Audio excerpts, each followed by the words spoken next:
Salutations enfants de la Terre et bienvenue dans ce nouvel épisode du podcast Rencontre autour des baumes. Je m'appelle Erin et je suis la créatrice de la marque Tenso et des baumes sonores, des soins vibratoires uniques au service de votre transformation intérieure. Au fil des épisodes de ce podcast, je vous invite à la rencontre des femmes et des hommes qui partagent de bon cœur leur expérience avec les baumes sonores. Au cœur de ces trajectoires singulières, nous découvrirons comment les baumes sonores, à travers des processus vibratoires subtils, activent la transformation en chacun vers une conscience plus unifiée et individualisée. Si vous souhaitez en savoir plus, je vous invite à explorer le site de la marque Tenso pour découvrir l'univers des baumes sonores, ainsi que toutes les ressources que je vous ai concoctées avec amour pour nourrir votre corps et votre esprit. Dans cet épisode, je retrouve Sabine qui vit à Cholet dans le Maine-et-Loire. Coach linguistique, elle nous parle de son expérience avec la cure de 6 semaines appelée autonomie et puissance féminine. Bonjour Sabine. Bonjour Erin. Tu écoutes les baumes sonores régulièrement depuis un moment déjà et aujourd'hui tu vas nous parler de la dernière cure que tu as suivie qui s'appelle Autonomie et puissance féminine. Pour nos auditeurs, je précise qu'il s'agit là d'un programme d'écoute de 6 semaines qui comprend 6 baumes sonores à écouter dans un ordre précis: ventre, utérus, sacrum, bassin, jambes, pieds, chevilles et pour terminer, la sphère féminine qui est un baume combiné. Peux-tu me dire ce qui s'est passé pour toi durant ces 6 semaines ? Oui, alors effectivement, j'écoute des baumes depuis plus de 2 ans et demi. J'ai fait plusieurs fois des cures de 6 semaines, mais celle-ci était la plus difficile par rapport à ce que j'ai pu vivre dans mon corps, mais aussi la plus transformatrice par rapport à tout ce qui a pu se passer. J'ai commencé cette cure cet été. Il y a des petites choses qui se sont passées, je dirais beaucoup sur des situations où j'avais du mal à lâcher prise, où j'avais aussi des prises de tête, des démarches administratives par exemple. Et puis aussi d'autres situations où j'étais très souvent dans l'interprétation, dans les suppositions. Et alors j'ai en mémoire une situation administrative qui était très très pénible. Je pensais qu'elle était résolue. Là, je me suis dit non, mais c'est pas possible en fait. Et finalement, au bout de quelques semaines, durant ma cure, ça s'est résolu. Et j'étais pleine de gratitude. Parallèlement à cette situation qui est venue te chercher un petit peu dans ta capacité à lâcher la résistance et à lâcher prise, est-ce que tu peux revenir dans ton corps et te rappeler ou évoquer les sensations qui ont été les tiennes à ce moment-là ? Alors moi, quand j'ai écouté les baumes, j'ai toujours un petit peu l'impression qu'il y a quelque chose qui œuvre à l'intérieur de mon corps. Donc j'ai souvent des fourmillements et puis j'ai aussi des sensations au niveau des oreilles. J'entends comme des instruments de musique, des petites mélodies. Qu'est-ce que j'ai pu ressentir aussi ? C'était beaucoup de rêves pendant toute la cure. Est-ce que ces rêves avaient une signification précise pour toi ? Par moment, oui, et par moment, je savais pas trop. En tout cas, j'ai compris qu'il y avait de l'activité pendant la nuit. Il y avait des choses qui travaillaient. Parfois aussi, ce que je peux observer, c'était des choses du passé qui remontaient.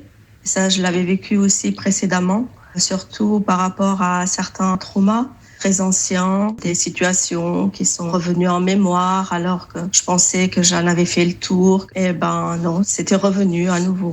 Donc quand ça revient en image, c'est simplement pour faire remonter à ta conscience certaines choses, certaines bribes de l'histoire qui n'ont pas été encore résolues ou liquidées ou épurées. Donc quand l'image revient, c'est simplement le signe que là, on est sur la fin du nettoyage.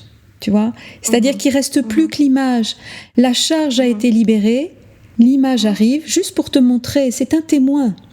Et on peut retomber sur des photos, des images, des albums de famille. C'est une façon de faire émerger à la conscience certaines choses pour clore le dossier une fois pour toutes. Justement, je pourrais dire à ce propos que pendant la cure, j'ai pensé à un projet qui me tenait à cœur. Et en fait, ce projet consisterait à écrire la mémoire des personnes plutôt âgées. Et je me suis rappelé que l'épouse d'un de mes élèves, qui est journaliste, faisait cela. Elle écrivait donc la mémoire des gens. Donc, je l'ai contactée. Je suis allée la voir. Et au fur et à mesure de notre conversation, je parle de mon envie depuis des années d'écrire moi-même mes mémoires, tout mon parcours. Bon, je ne vais pas faire ma petite Cosette, mais j'ai été pas mal secouée depuis ma petite enfance. J'ai vécu beaucoup de choses et j'ai toujours voulu aussi écrire pour coucher ça sur le papier et puis voilà, clore le sujet, clore. On écrit souvent un livre pour raconter une histoire, mais surtout pour pouvoir fermer le livre de l'histoire. Oui, pour fermer le livre. Et en fait, pendant la conversation, j'ai tout à coup ressenti une émotion très intense, avec les larmes qui me sont montées aux yeux et une prise de conscience vraiment très forte qui me disait mais c'est ça qu'il faut que tu fasses. Et en fait, la personne me le dit aussi et me dit, écoute, je veux bien t'aider dans ton projet, mais je crois qu'avant toute chose, il faut que tu écrives ton propre livre. Et tu vois, au moment où tu abordes cette partie de ton histoire et ton témoignage, il y a la gorge qui pique là. Oui, c'est ça.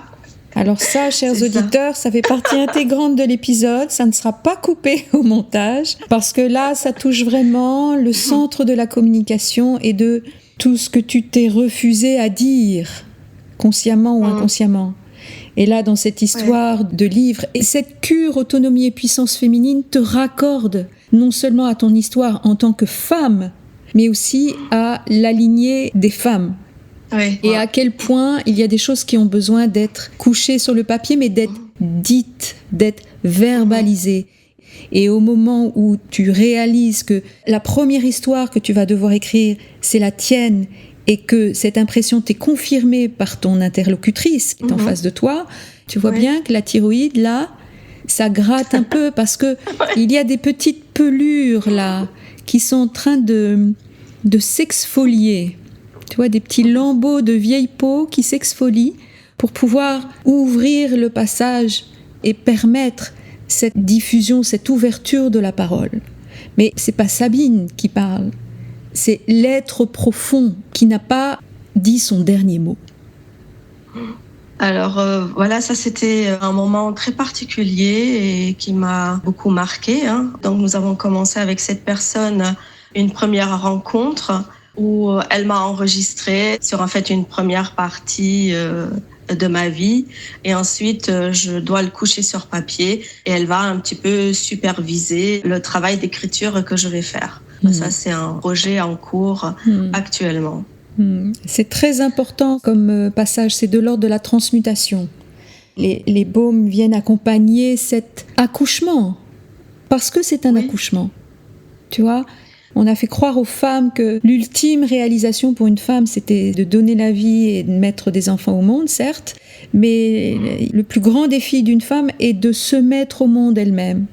Et dans le processus que tu vis et que tu décris, c'est ça qui pointe son nez. L'enjeu derrière, c'est pas tant d'écrire un livre, c'est de te mettre au monde. J'ai quand même pensé aussi à mes grands-mères, arrière-grand-mères. Et donc, tu parlais de photos. Et je suis allée donc ouvrir une boîte pour regarder certains souvenirs. Et je suis tombée sur une photo qui montrait mon arrière-grand-mère et puis mon grand-père. Et en regardant cette photo, en lisant la lettre qui l'accompagnait, j'ai aussi pensé aux autres grand-mères. Et j'ai pris pleinement conscience qu'en fait, dans la lignée des femmes, je crois pouvoir dire qu'il n'y en a pas eu une seule qui n'a pas eu plusieurs hommes dans sa vie, des enfants nés hors mariage et tout ce que ça pouvait impliquer comme difficultés et répercussions dans leur vie, dans la vie des enfants et de toute la descendance. Avec le poids du jugement et la chape de plomb morale.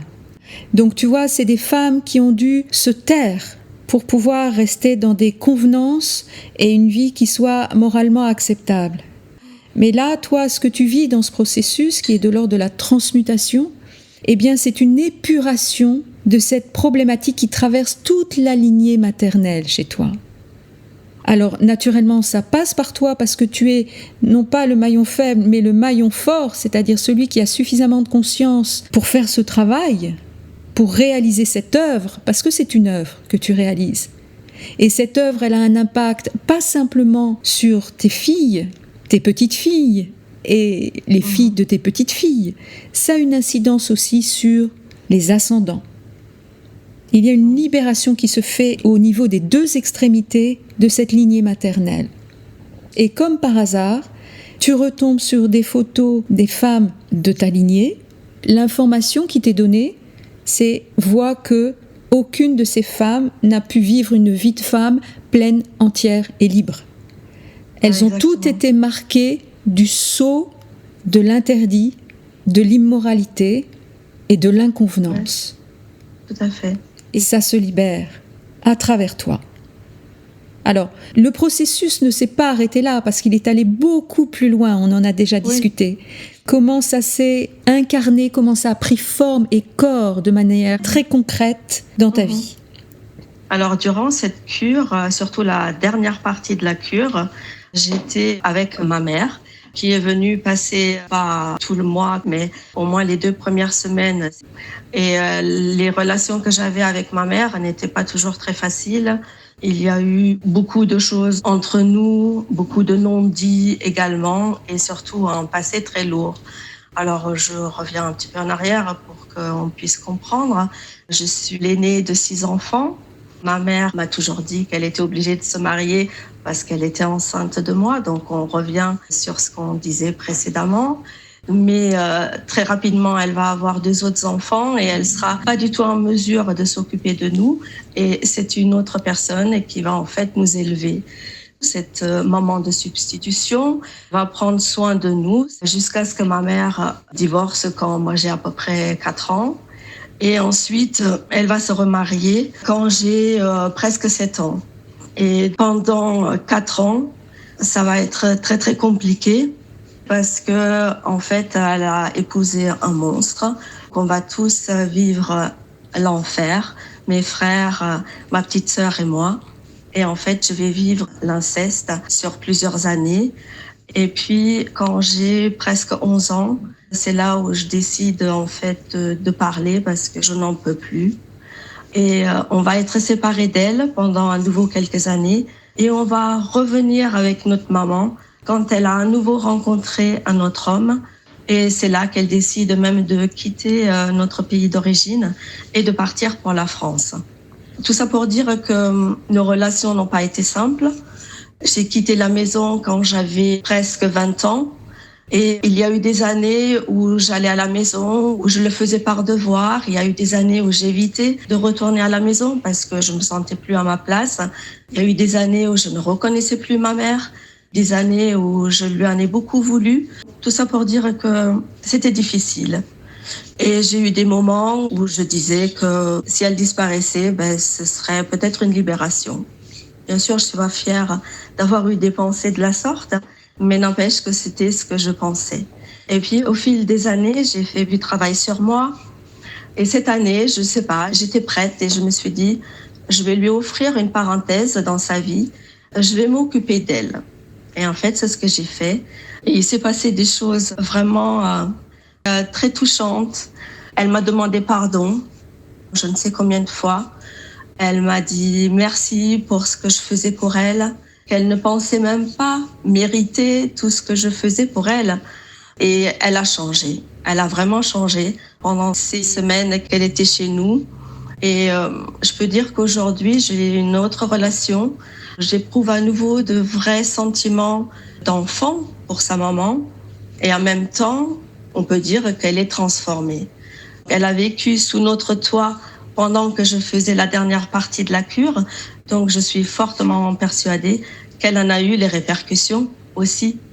Dans ce que tu dis, on retrouve un aspect des baumes sonores dont j'ai déjà parlé, c'est que tu deviens porteuse de ces fréquences. Et tu vois que là, dans cette relation avec ta mère, pendant qu'elle était présente chez toi, sous ton toit, tu ne lui as pas fait écouter les baumes, mais toi, tu étais dans le processus. Et elle en a bénéficié. Et là, il y a une véritable résolution. C'est une alchimie qui s'est produite là. dont tu es l'élément déclencheur, parce que tu es porteuse de ces fréquences. Et ce sont des fréquences tellement transformatrices que non seulement elles vous transforment en profondeur, mais elles transforment aussi votre entourage si ces personnes sont prêtes à les recevoir. Et c'est ce qui s'est passé avec ta mère. En réalité, je perçois vraiment que c'était un rendez-vous là, un rendez-vous qui était prévu de longue date entre vos esprits pour pouvoir dire, bon, on a choisi de vivre une expérience qui a été douloureuse, mais à ce moment-là de l'histoire, la charge énergétique doit être libérée, transmutée, pour que l'histoire n'ait plus aucun impact sur les acteurs qui ont joué un rôle dans cette histoire. On remet les compteurs à zéro. L'histoire qui a été vécue ne peut pas être revécue, ne peut pas être réécrite. La seule chose qu'on peut faire, c'est enlever la charge associée à l'histoire.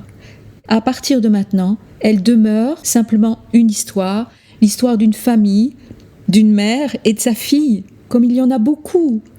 Mais on peut simplement trouver la paix, pas parce que on a travaillé sur l'idée qu'il fallait pardonner, parce que si la tête pardonne, lui, le corps, il a gardé la charge en lui.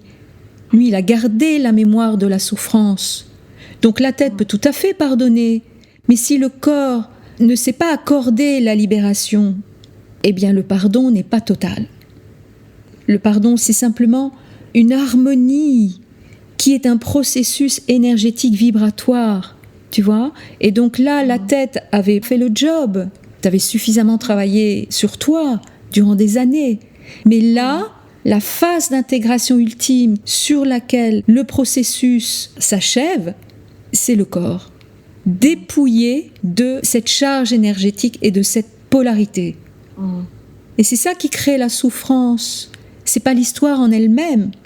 On peut tout à fait regarder et raconter l'histoire sans aucune charge énergétique ou émotionnelle. C'est une histoire, tu vois. Et toi, si tu racontes ton histoire, toi qui l'as vécue de l'intérieur, eh bien, c'est pas la même charge que si moi je dis la même histoire, moi qui ne l'ai pas vécue. Moi, j'ai pas la charge de cette histoire. Par contre, toi, tu l'as, parce que tu l'as vécue dans ta chair. Donc, tu vois bien que c'est pas tant l'histoire qui est problématique que la charge qu'elle génère dans le corps, la tension qu'elle génère dans la chair de l'être qui vit l'histoire. C'est sur ce terrain-là que l'histoire peut se résoudre. Elle ne peut pas se résoudre mentalement. Tout à fait. Et ma mère, elle est transformée, même physiquement, l'intonation de sa voix. Et maintenant, quand je fais son numéro, c'est avec plaisir. Et avant, quand je faisais son numéro, c'était plutôt par devoir. Alors, on va revenir un petit peu dans ton corps. Oui.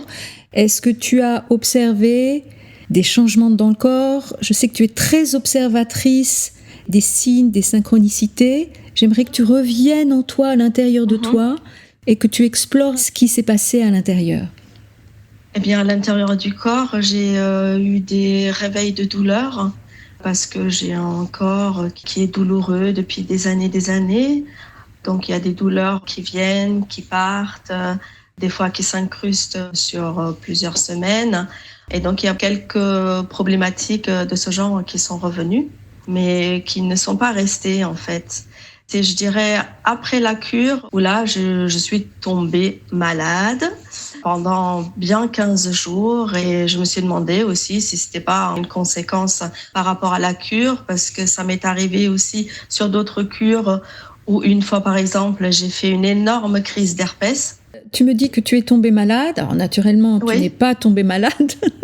Mais c'était quoi les symptômes? Oui, en plein été.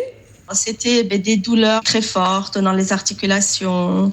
Ça ressemblait un petit peu à un état grippal avec un rhume qui s'est installé, mais un rhume comme je pense n'en avoir jamais eu, avec des sinus complètement bouchés. C'était vraiment un peu inquiétant quand même. Surtout que j'avais été voir le médecin avant de tomber malade, juste pour un petit check-up. Et c'est le lendemain où mon corps a traduit pas mal de symptômes. C'est une libération Quand les personnes me remontent ce genre de symptômes, et effectivement, si on a une culture de la maladie, on se dit « je tombe malade ». C'est ce que tu as dit, ce sont tes mots. Oui, je suis tombée malade. Mais ça, c'est une culture de la maladie. Quand on a une culture de la santé, on réalise que là, à cet endroit-là, le corps met tout en place pour se nettoyer, se libérer. C'est tout le contraire de la maladie, c'est une guérison. Simplement, quand on a une culture de la maladie, on se dit « symptôme, maladie ». Non, symptôme, libération. Et c'est ce que fait le corps quand il a une fièvre importante, c'est le processus d'harmonisation interne du corps qui brûle ce qui a à brûler.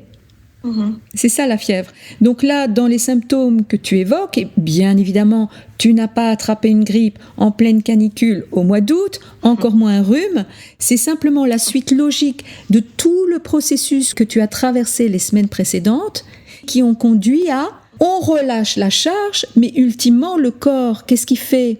C'est pas immatériel une charge énergétique. Ça prend la forme de liquide corporel aussi, peut-être d'une purge intestinale, peut-être d'un rhume, peut-être, tu vois. Oui, puis je voulais encore souligner quelque chose d'assez important. À chaque fois que je décide de faire une nouvelle cure, enfin je décide, j'ai envie de dire aussi que c'est mon corps qui m'appelle, parce qu'une fois qu'on a commencé ce processus, j'ai des périodes où je me sens appelée à refaire une cure. Et au départ, ce que j'apprécie beaucoup avec toi, c'est que tu es disponible pour en discuter et pour choisir ce qui va nous convenir au moment où on ressent cette envie, où on se sent prêt à faire ce travail-là. Et donc, je te parlais d'une problématique que j'avais au niveau d'un pouce. Je te disais que j'aimerais bien trouver quelque chose peut-être dans les cures qui pourrait travailler là-dessus. Et tu me disais que ça correspondait à la lignée des femmes. Alors pour tout te dire, au moment où j'échange avec les personnes, je reçois des informations, donc je parle, mais c'est pas véritablement moi qui parle, tu vois.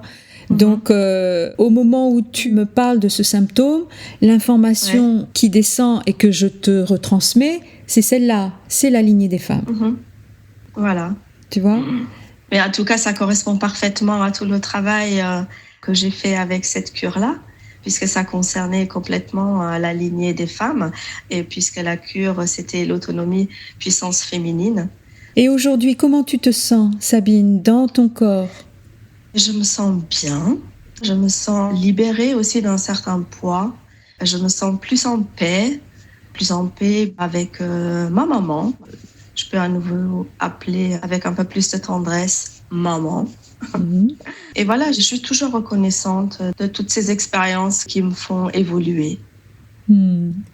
Et aujourd'hui, Sabine, à qui conseillerais-tu cette cure autonomie et puissance féminine? Eh bien, je la conseillerais à toutes les femmes qui ont peut-être vécu des choses difficiles, lourdes, qui veulent aller de l'avant, se libérer, s'alléger, et surtout en pensant à leur descendance, mais aussi à toute la lignée, leur grand-mère, arrière-grand-mère, et aussi aux futures générations. C'est un beau message. Et si tu devais résumer en une phrase ou en un mot ton expérience avec cette cure, qu'est-ce que tu pourrais en dire aujourd'hui? Profondément transformatrice. Je crois qu'à travers cette cure, il y a quelque chose de très important qui s'est résolu dans la dimension maternelle, non seulement de ta propre mère, de toutes les mères de ta famille, et puis de la mère que tu es toi aussi. Bravo Sabine. Merci Erin. Merci infiniment pour ton partage d'expérience. J'espère que ton témoignage inspirera d'autres femmes. Je te dis à très bientôt. À très bientôt Erin. Ainsi s'achève cet épisode de Rencontre autour des baumes. J'espère de tout cœur qu'il vous a inspiré. Si c'est le cas, n'hésitez pas à le commenter et à le partager pour qu'il profite au plus grand nombre. Pensez également à vous abonner pour ne manquer aucun épisode. Si vous aussi, vous avez envie d'expérimenter ces soins vibratoires et pourquoi pas de participer à ce podcast. Rendez-vous sur le site de la marque Tenso pour découvrir la gamme des baumes sonores, mais aussi les offres, les articles du magazine et plein d'autres ressources pour nourrir votre corps et votre esprit. N'hésitez pas à poser vos questions ou à demander un conseil personnalisé en utilisant la page contact. Je me ferai une immense joie de vous répondre. Sur ce, enfants de la Terre, je vous donne rendez-vous pour une prochaine rencontre autour des baumes et d'ici là, portez-vous bien et soyez vibrants.